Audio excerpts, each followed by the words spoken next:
me ask you this question. Do you spend a lot of time scoping a project, discovering a project before you get some kind of, either deposit or, some kind of written contract going? I mean, I deal with a lot of people send me RFPs that other places have filled out, and I just can't believe the amount of time and effort that these other agencies have put into this RFP without even getting a dollar. Is that common for you, or? So I spend, I don't even know the percentage. I don't track. Like, some people are really good about tracking. I mean, I use Harvest for time tracking when I need it, but I'm really bad about tracking that stuff. I kind of have a philosophy not to respond to RFPs. My philosophy on RFPs are typically, and it's been true in every case. I've actually thought about responding to 2 this year. I actually just read one this morning. Actually, it kind of depends on who it is too. In most cases, RFPs, and I used to work in that government arena. I wasn't working for the government, but for a contractor. And typically, RFPs are written by a lot of people who they're writing effectively guidelines for a proposal that you would write as a professional, but they're not a professional. So you'll see a lot of stuff like the site needs to run on ASP.NET, PHP, and Oracle. And you're like, that's not even, what are you talking about? Like, you can't run it on both. Or like the WordPress site needs to be compatible with all Microsoft .NET standards or something. You'd see random stuff like that, and you're like, who wrote this? Right. Like, I can't, like, that's not possible. And you're going to get all these people who are going to be like, okay, yeah, we'll do it. Because people will do that. People will respond to stuff like that. Yep. And typically the RFP is an indicator that they're looking for a low price, like the lowest price. Like the person who's going to say they're going to do what they have to do with no qualification proof, like no proof of qualification, that is the lowest bidder. And that's scary. Like anyone that's basing stuff based on price, it's frightening, especially if you're in a service. I'm more concerned with value, not price or costs. I want to know how valuable is it to me? Like, and if I'm paying something, is that worth the value? A really good example would be, so I've done this for a couple years now, and I was really weird about doing it at first, but now I don't really care. I have like an agency clean my apartment. Like, it's a cleaning company. Tons of people do that. And I was like, I can do that. I can do that myself. That's kind of like the way my family is too. Like, I can do my taxes myself. I do not do my own taxes. But I was like, so they're going to come do this, and it's going to be this. Let's say for on average, I think the one I do now is about $50 a week. So it's $50 a week. What they do for $50 a week would take me 3 to 4 hours a week of time. I make way more than $50 in 3 to 4 hours. In fact, I could make way more than $50 in an hour and spend 3 hours doing something I really, really like. So that is valuable to me. If I was doing it based on price, I would spend 3 or 4 hours a week cleaning my house and not doing anything that I like. I would actually be pissed off the whole time, and I would hate all my possessions because I have so much stuff. I have too much clothes. I need one outfit. So I think anytime I run into those, I get really concerned that it's based on price and not value. I actually responded. I'll usually write a question back. If it's interesting enough, I'll write some questions back about, do you have information on budgets? Do you have information on time? Like, this is something that the thing I saw today was, I mean, like the timeline was 60 days, and it's a project. It's like a huge multi-site, multi-design. Then I was like, I do 60 days minimum for like a small business website, so I know that it's going to get up and I'm not late. Right. I was like, this is like 10 times that size, which means it's a project that's going to be in the tens of thousands. I don't know where it would fall because I didn't try to scope it yet, but it's going to be big. And I was like, well, what's your budget? Because the last RFP, we wrote questions back. The budget they sent back, like, our budget maximum is this much. That was 25% of what we were going to price. And I was like, it's not worth writing all that stuff. So much time invested in that I could. Yeah, I had one come through the other day. They found us on Sortfolio, which used to be run by 37 Signals. I don't know if they still own it. And they were asking for, it was like this 12 or 15 page RFP that came through some manufacturing company up near Boston, and they were holding a mini, like, not conference, but like a mini workshop for anyone interested in pitching for this RFP to come to this like hotel, get like a continental breakfast, but then like pitch this, and the budget was like $20,000. And I said, and just looking at the scope of that project, it was like a 6-month project. Like, this is not something that's going to get produced anytime soon. Yeah. You know, and I just responded back to the guy, and I just said, anything, you know, like this is at least $100,000, just throwing it out there to him. And then he responded with, well, I can get the budget for $100,000, but you just have to come pitch that idea. So it's like, well, you know, Yeah, that's yeah. you know, why are you swimming? Why are you trying to, you know, swim with the little fishes then? Or why are you trying to pitch that? You're just, you know, trying to look like a hero back at the corporate office. So it's tough. It's a tough market. Yeah. So real quick, can you share, and I kind of think I've pulled some of these pieces together already. Can you share what really works for your business? And it seems like providing value and being open and talking with folks seems to work for you rather well.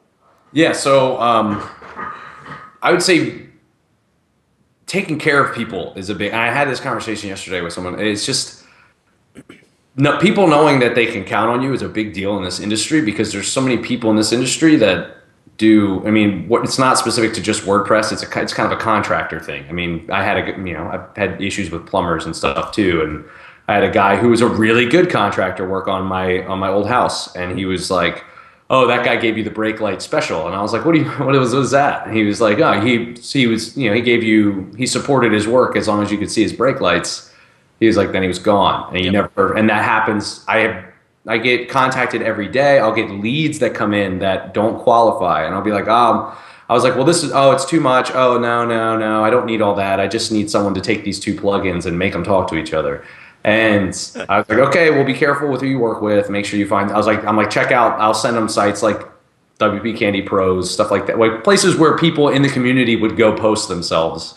And you know, I get an email a month later. Hey, I went with another person off of Craigslist, and this happened, and blah blah blah blah blah. And then you just run into that stuff. And I'm like, so taking care of people, when someone knows they can call you.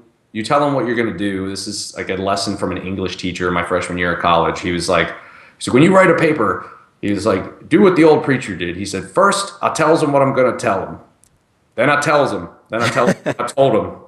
So you kind of do that. If you tell them what you're going to do, then you do what you're going to do, and then you show them that you did it. Like that alone, you will not ever have to go back to a real job. Yep. That alone, like, will make people love you. Like, there are people who are like, I've had comments from one of my clients is a very like strong like businesswoman that's really good at what she does, and she was like, you know why I like working with you? And I was like, why? She was like, because you do what you say you're gonna do, and then you do it, and like you do it, and it's done. And if you are late, you tell me you're gonna be late. She was like, and it's never a big deal. And that goes back to expectations management. That's exactly what that is. No one can ever be pissed off that you're late. If you're like, hey, I'm going to be late. This is why. Here's what we do. Because the most they can do is be like, no, and be like, well, I'm going to be late. So you can either not like pretend it's not going to happen and be really mad and stressed out the whole time, or we can figure out, what do we do now? Right.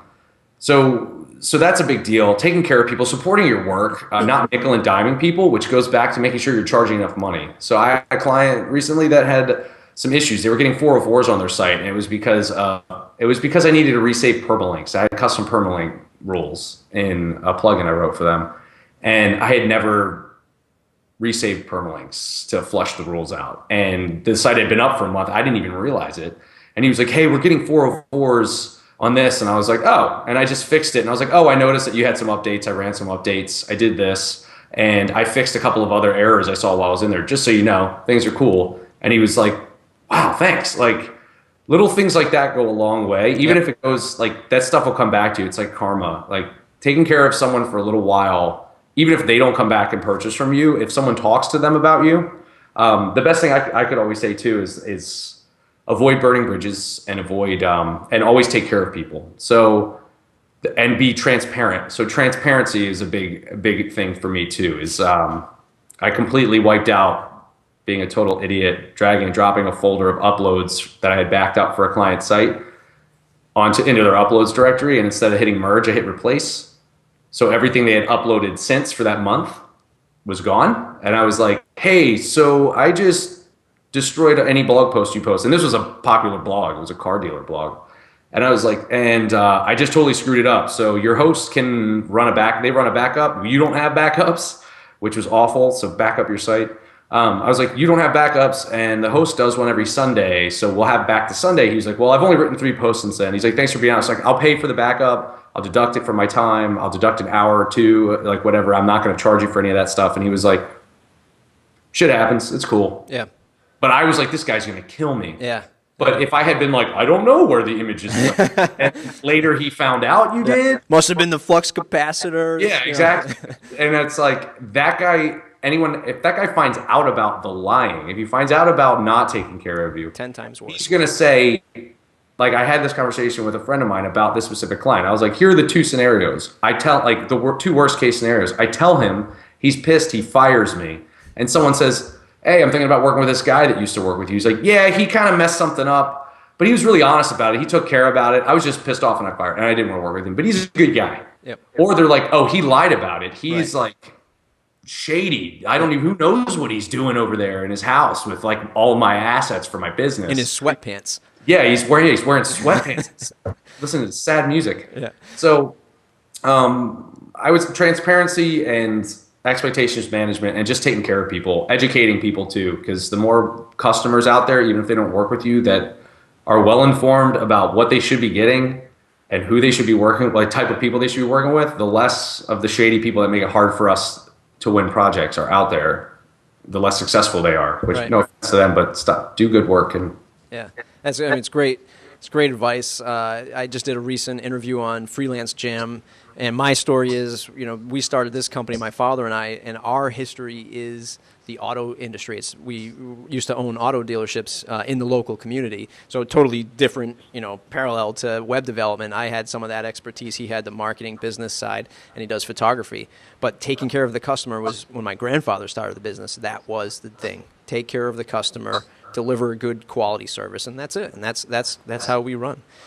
So let's talk about WordPress. Specifically, where do you think folks should start if they want to hone their WordPress skills?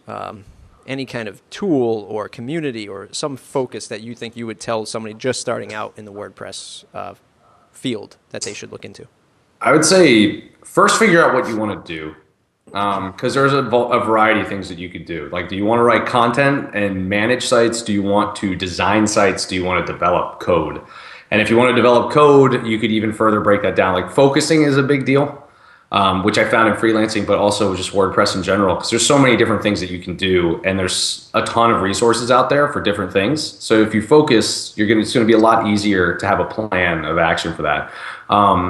The Codex is a great place to start. When I started, Kubrick was the theme, so that was a lot easier to dissect than like 2012.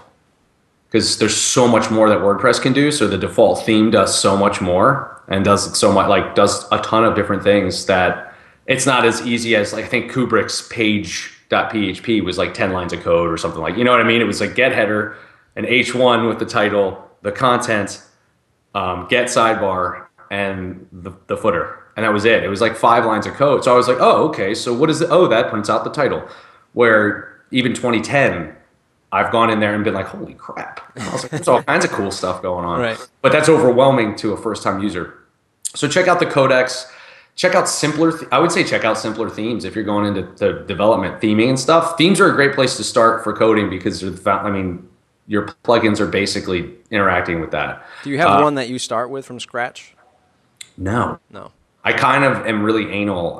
If you ever see me at WordCamps, I'm usually talking about, I do custom work, and I'm usually complaining about like poor products I've interacted with, poor plugins, like bad coding stuff, like things like the recent one I did was just about shady stuff. It was 50 Shades of WordPress. Yep. That was awesome, by the way. Thanks. And it's just, you run into that a lot, which is a problem. You run into some amazing stuff too, but I don't start with anything. I've kind of memorized much of the structure. I think every now and then things like comments, like if I need to do custom markup for comments, I usually will go look at what 2011 or 2012 is doing, something like that. But other than that, I kind of have the file structured down because I do so much custom theming. I don't think it's wrong to do any of that. I think it's wrong to not do what works well for you if it works well for you. Mm-hmm. So I'd say always, if a lot of people were like, oh, I always base things off of Genesis. I know, Bill Erickson, I think, does most of his sites on Genesis. And he was like, I'll do a site on Genesis. I do this. And we had some good conversations about that. And I was like, well, it's just about what works best for you. And also ultimately it's what works best for the user and the client. So if your best product for them comes from you building on top of a framework or on top of an existing theme, to do that. My best products at this point come from me building on top of nothing of a custom theme. I think it works good for Bill because I saw his WordCamp video, and like he said, he was managing like 30 clients at one time. I mean, that's a conveyor belt that, I can't even imagine.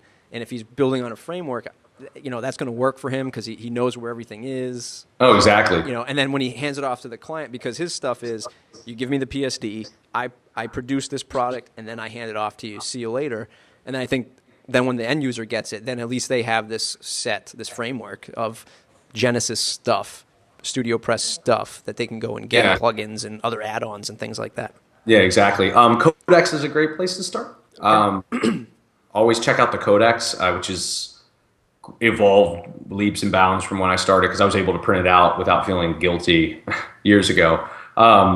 Codex is really important. I guess also tutorial sites, yes. And I think I want to say I think I had a conversation with Pippin about this, but it was like a lot of like what happens sometimes with the tutorial sites is you'll get some really great code, and every now and then you get a line of bad code that just gets copied and pasted into everyone's product. And he made a really good example about that because I used to get really pissed off about that stuff. And he was like, I think what happens too is you'll have some sites post a tutorial, and it's a tutorial that has a line of bad code. It tells you how to do something, but there's some stuff you shouldn't do. And he's like, and then that tutorial gets popular, and everyone copies and pastes that into their site because it was the same issue I kept running into. And he was like, that issue runs from one simple tutorial. So Codex is good. I think what would be really helpful is if you can find a mentor in some way. There's WordPress people in every city. I'm usually really busy, but if someone in my city came to me and was like, look, I'm really into WordPress, they're not overbearing about it. Like, don't be overbearing and try and dominate someone's time. But would you mind, like, I'm going to finish this project. Would you mind to get like auditing it? Like, I know Jakewith does audits on stuff, and I'm sure they're really expensive, like especially security audits and stuff, but it's worth it. And to have to be able to do that for someone, I think it's great karma.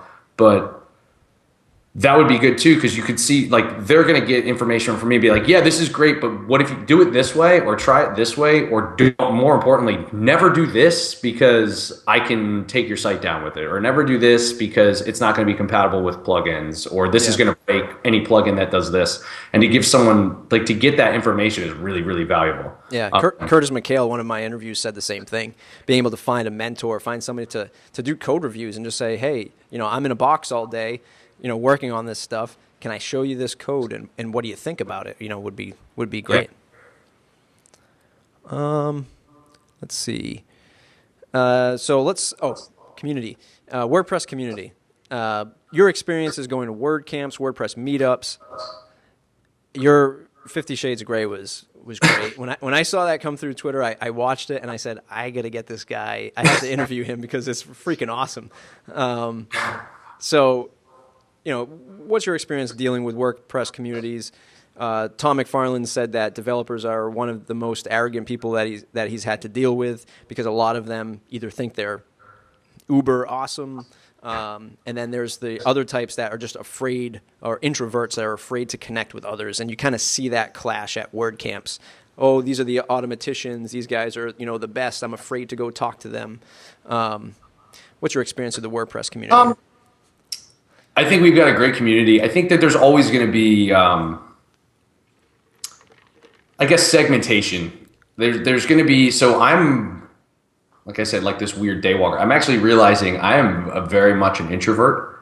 Like, I'm on right now, but after this, I'm going to need time alone, like type of thing. So, like WordCamps, like I notice at WordCamps, I'm always like, I need to go take a nap or something. Like, and it's because I'm very much an introvert, and I didn't realize that until now, because I've always been into theater and things like that, and I enjoy people, but it's more like that stuff gets really over. I enjoy performing, like that's probably why I was a little theatrical. Like, yeah, that was great. The crushed velvet robe and the yeah, it was a Hugh Hefner robe. For some reason, the captain's hat made sense. I just felt like that type of guy should have a captain's hat.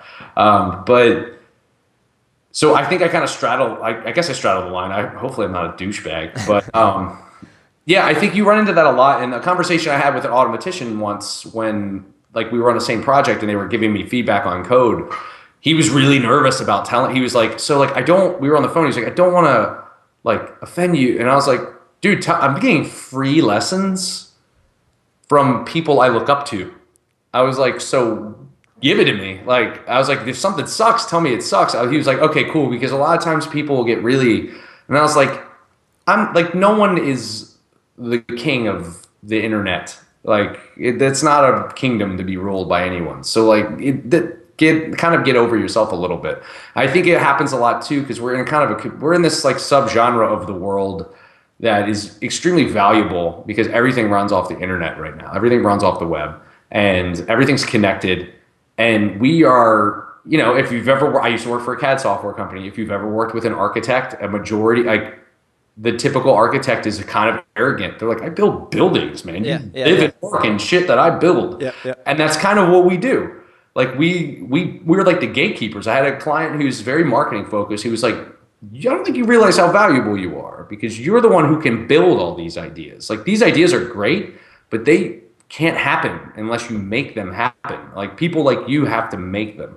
And I think that's where some of that comes from. There's definitely an air of like, you know, rock stars and ninjas and, you know, I hate those terms, but like things like rocks, like that stuff. And it happens. And I think a lot of it will happen because you have a huge community of people who look up to you or look up to some of these, I guess, personalities or whatever. Some of the developers that are more popular or anyone who might be walking around arrogant.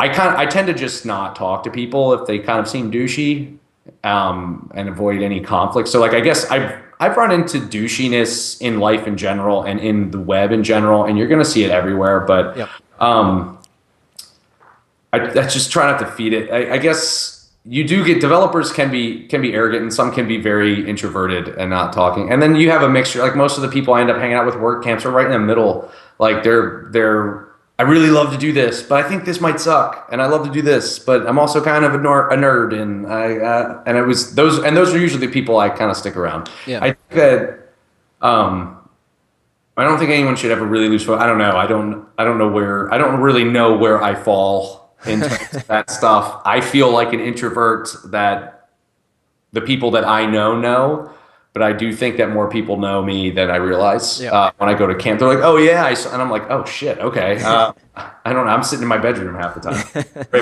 in my office, the second bedroom. And yeah, I haven't had any huge frustrations with that, but also I think because of the introverted piece, I'm usually like speaking or being the goofy guy. So I don't tend to engage a lot. And if someone comes off kind of douchey, I just kind of avoid it. So, nice. But in general, I think those are also the outliers. Those are the two, I guess the two like 10% and the 80. There's a huge 80% in the middle, and that's going to be any community. I've run into people at WordCamps that, like, I guess in retrospect of the introvert and the arrogant piece, that are just like, hey, what can I do to help? Because I love WordPress and I want to do something. And there's a huge group of people like that. Yep. So I think that will motivate me more, and I just kind of ignore the douchebags. Yeah, nice. So let's hop into the lightning round where I'll ask you a series of questions, and you will hopefully have a quick response to these. The one plugin that you cannot live without. I don't know if there's any I could not live without. I guess if I was going to say live without, because I'm fairly confident I could build the functionality if I needed it. Not live without, I would say probably maybe the debug toolbar. Like any of the debug toolbar and its extensions and things like that. Once I discovered that, it was great. Yeah. Life was good. Yeah. The best business or career advice you've received? Business or career advice? I guess I would say I've had two. One is very financially oriented, and another one's more philosophical. The philosophical one is just take care of people. Like take care of people and do a good job. I had worked for a company where a guy he just took care of his employees. He took care of customers and stuff like that. The other half was never let a client, like the financial ones, never let one client be more than 30% of your business, which is a great goal because you lose more than 30%. It's like taking a leg out. Yep. So, yep, absolutely. The longest a client project has taken you? a year. Yep, that was Amber's last response. If you had to switch to another CMS, what would it be? The Andy Stratton WordPress revolt. Probably. Most likely. I don't know. I'd probably write my own. I gotta be honest, with a lot of stolen code from or open source, a lot of source. I would fork WordPress. Yeah. Honestly. Nice. Who should I interview next? I would say maybe you know who one of my friends, Narav Seth, who is at Anata Design Group. They actually just came out with a plugin called WordPress Readable, which is a pretty cool plugin for mobile. And I think CodePoet just did a thing on them, on his company. But yeah, he's a friend of mine. I met physically in like I think 2010 at San Francisco, and kind of kept in touch. But yeah, he's doing some cool stuff. He would be a good person to interview. And last question, I think I might know the answer to this one. What's the one question I didn't ask you that I should have? Oh, I don't know. Where's my dog? About WordPress. I really don't know. You asked some really good questions. Who's my favorite WordCamp presenter? Okay. Which I don't have a specific answer for it. Because that would be a good question, because I was like, who is that? I guess I would have to, I'm trying to think of some of the ones that I really, really enjoyed. Right now, just because I'm thinking about, it was a little bit of inspiration for the one for 50 Shades, was buddy Andrew Norcross, WordCamp San Diego. Here he was dressed like Will Ferrell and Anchorman. Oh, nice. I can't think of the character's name right now. It's like Ron Burgundy. Ron Burgundy, yep. He was dressed as Ron Burgundy, and he was in a pair of boxer shorts. But his presentation was great. Like, there were things that I took from that presentation and have used in projects since. And he came out in boxer shorts dressed like Ron Burgundy. So nice. Best of both worlds. One of the things I didn't ask that I wanted to get into, but if you have time, we can either continue this or we can reschedule. But I wanted to talk about your journey into making WP Maintainer. Yeah, I do have time. So so sure. How about we do? Here's what I want to do. I want to say thanks for doing the interview. I want folks to go and thank you on Twitter. Where can they find you on the web? The Andy Stratton on Twitter. Okay. And theandystratton.com or Google Andy Stratton. I'm usually awesome. So I want to say thanks for doing this interview. What we're going to do after this is continue recording a bonus episode. So you're my first bonus episode interview. And we're going to talk about your journey to WP Maintainer. So everyone, thanks for watching this episode. Go and find Andy on the Twitter feed. Thank him. Find his website. Check out his work. He does awesome stuff. Andy, thanks a lot. Thanks.